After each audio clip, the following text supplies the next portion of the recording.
elbow escape. So again, to begin is we need to get our frames. To establish our frames, just lift up again. I want to think about my forearm across his hip line. This is really important. Next frame is I want to come across the traps. Okay, not the trap, sorry, the collarbone. So now as he comes back on top, these are my frames.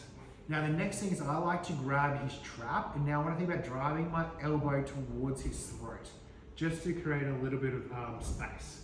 Okay, so I don't wear all his body weight. Now the next thing what I need to do is create space. So to create space to get my knee in, all I'm going to do from here is I want to think about getting my frames, and I'm going to hip out. Once I hip out, I still have control here, but I can't stay here for a while. So now I want to think about getting my knee to my elbow.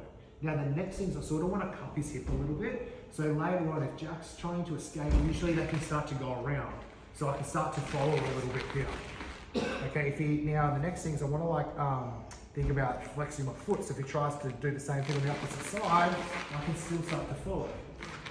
Okay, now once I'm in this position here, I want to think about driving my knee in towards his hips. And now what you can also do is already start to transition yourself so you control the head. But sometimes if you do that too early, they can start to smother you. So I usually just like to keep the frame here for now. Now from here, I'm going to straighten my body.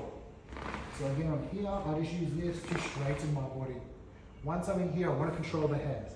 Now there's two ways you can finish this off. I can get my foot on the hip. Now I can come back into open guard. So I can control the wrists from here. Okay, this is good from like a Jiu-Jitsu perspective, also self-defense perspective, because now I can kick him in the face from here.